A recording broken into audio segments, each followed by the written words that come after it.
आज हम कक्षा छठी की दूसरी कविता बसंती हवा, जिसे लिखा है केदारनाथ अग्रवाल जी ने, यह देखने जा रहे हैं।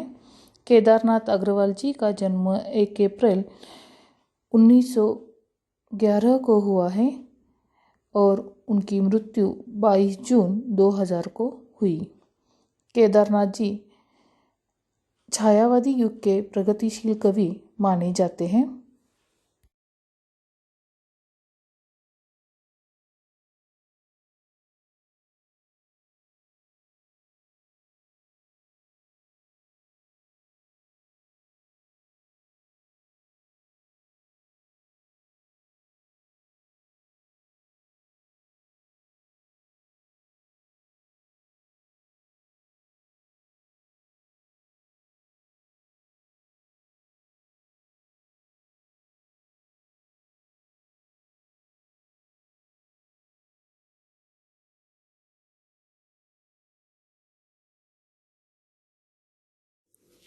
आपकी प्रमुख रचनाएं: देश विदेश की कविताएं, अपूर्वा, आग का आईना, पंख और पतवार, पुष्पदीप आदि।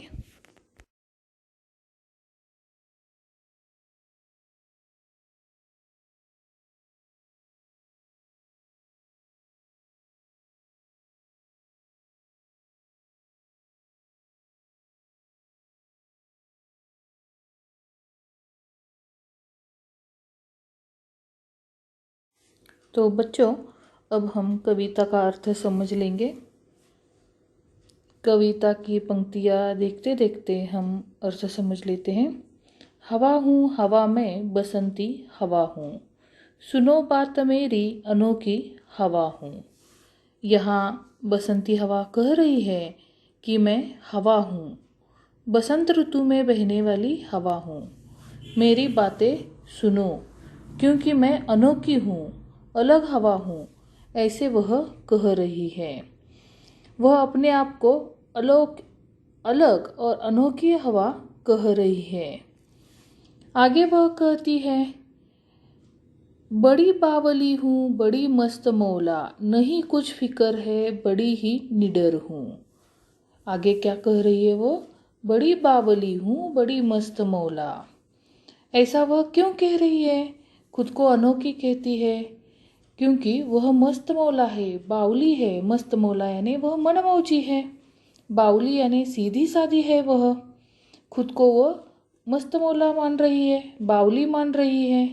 फिर वह आगे कहती है, जिधर चाहती हूँ उधर घूमती हूँ, मुसाफिर अजब हूँ हवा में बसंती हवा हूँ। साथ ही साथ वह यह भी कह रही है कि मुझे किसी भी बात का डर नहीं है, मैं निडर हूँ, मुझे किसी की बात की फिक्र नहीं है, मुझे जहाँ अच्छा लगे वही मैं जाती हूँ। इसीलिए वह कहती है, मैं एक अजब मुसाफिर हूँ। मुसाफिर यानी यात्री।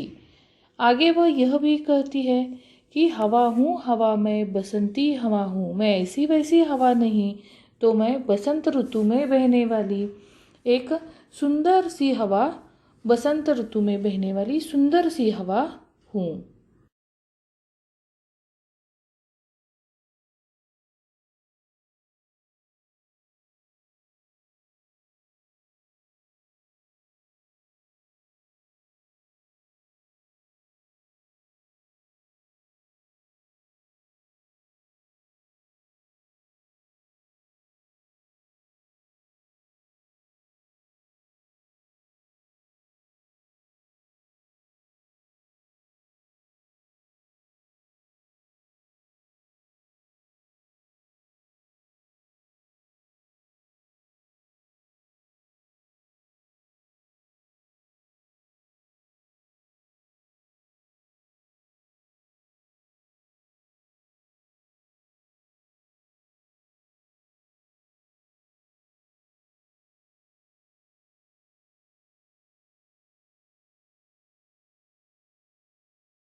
आगे वह कहती है, चढ़ी पेड़ महुआ थपाथप मचाया। महुआ, महुआ एक प्रकार का पेड़ होता है। मराठी में हम इसे मोहाचे झाड़ ऐसा कहते हैं। बसंत ऋतु में इसे सुंदर सुंदर पीले फूल लगते हैं। हवा इस महुआ के पेड़ पर चढ़कर जोर जोर से उसे हिलाती है। पेड़ के सारे फूलों को वह गिराकर खुद भी धम्म से नीचे आती है। आगे कहती है वह, चढ़ी आम ऊपर उसे भी झकोरा, किया कान में कू। महुआ के पेड़ से नीचे गिरने पर पास के ही आम के पेड़ पर वह फिर से चढ़ती है। उसे भी वह जोर जोर से हिलाती है, उसके कान में कू करती करती है। जिस तरह हम देखते हैं कि बसंत ऋतु में कोयल कूक लगाती है। कोयल जिस तरह कूक लगाती है उसी तरह वह आम के पेड़ पर भी बैठकर आम के कान में कूक लगाती है। आम लगने वाले होते हैं, इसलिए बसंत ऋतु में कोयल उसका स्वागत करती है, यह हमें मालूम है। वैसे देखा जाए तो आम को कान नहीं होते, लेकिन यहाँ कवि ने कल्पना की है, कवि ने एक कल्पना चित्र हमारे सामने रखा है कि आम के कान में हवा कू ऐसा कर रही है। इसके बाद तो वह वहाँ से उतरकर भाग जाती है और आगे हरे भरे गेहूं के खेत में वो लहर मारती है। यानी वहाँ से वह खूब दूर तक घूमती है, झूलती है, गेहूं के सारे खेतों को वह हिलाती है, झुलाती है। फिर वह वापस कहती है, मैं ऐसी वैसी हवा नहीं हूँ, हवा में बसंती हवा हूँ। मुझे ऐसी वैसी हवा मत समझो, मैं बसंत ऋतु में बहने वाली बसंत की हवा हूँ। ऐसा वह हमें फिर से बताती है।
कविता के अंतिम परिच्छेद की पंक्तियों में हवा हमें क्या कह रही है यह हम देखेंगे।